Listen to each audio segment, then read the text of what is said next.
هر سړی مالدارو له پخه راځي او څوک زمونږ د خوارو په کار نه راځي او کله کله خیال په هدیره کوئ دلته به د ټولو ګورې شپه راځي ډېر ښه یار دا بیا ووایه مننه چې کله کله خیال په هدیره کوئ دلته به د ټولو ګورې شپه راځي او یا خو پاک اقرار او یا انکار او که زه د یوې لارې یم یوه راځي او تاسو د پوست تخت د پاسه ژوند وکئ موږ له په ازغو هم ګزاره راځي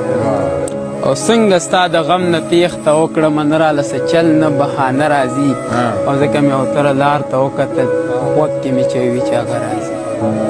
هغه زما غوندې وزګار هم نه و څه ضرورت یې د اظهار هم نه په ملاقات په خوږو نه پوهېدو موږ سره وخت انتظار هم ډېر ښه مننه چې د ملاقات په خوږو نه پوهېدو موږ سره وخت انتظار هم نو چاته کتار کې زلیخه ولاړه او بعضې یوسف له خریدار هم واه ډېر ښه یاره دا بیا ووایه یاره مننه چې چاته کتار کې زلیخه ولاړه او بعضې یوسف له خریدار هم نو دا د باجوړ د خاورې ته په پوښتنه مینه چې ستاسو په مړو زیارتونه جوړ شو زموږ شهید له به مزار هم نو مننه چې ستاسو په مړو زیارتونه جوړ شو زموږ شهید له به مزار هم نو چې ستا د غېږې جنتونه غواړي نو انیس خو دومره پرهیزګار هم نو ډېر او دغه څو لفظونه زما خپل دې پوښتنو ته په پوښتنه مینه ډالۍ چې ستا د غزل په ځمکه خور هغه بهار څنګه دی ستا د غزل په ځمکه خور هغه بهار څنګه دی چې موږ یې وینو که نه مړه چې ستا یار څنګه دی او د محبت ته برکته خو دنیا جوړه ده د محبت ته برکته خو دنیا جوړه ده په دې ګناه باندې فرهاد بیا ګناهګار څنګه دی او چې خپل ریښې ریښې ګریوان ور باندې وګنډمه چې خپل ریښې ریښې ګریوان ور باندې وګنډمه د اوږدو زلفو نه یو راکړه چې دا تار څنګه دی او نن یو خانګوټي یو غریب ته په مجموزه کې وي نن یو خانګوټي یو غریب ته په مجموزه کې وي چې زما سپو ته غوښه ږدي نو دغه کار څنګه دی او زما په وینو یې لاسونه سره کول ویلې زما په وینو یې لاسونه سره کول ویلې د بل ډولۍ ته ورختوله دا سینګار څنګه دی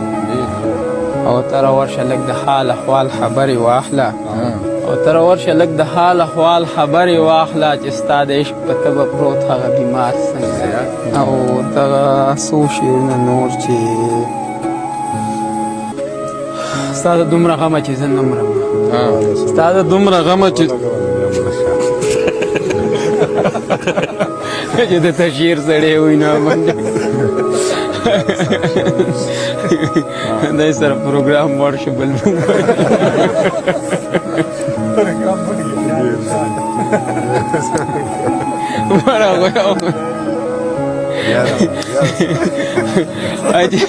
چې ستا د دومره غمه چې زه نه مرم نو خدای خبر چې زه به لا په څه مرم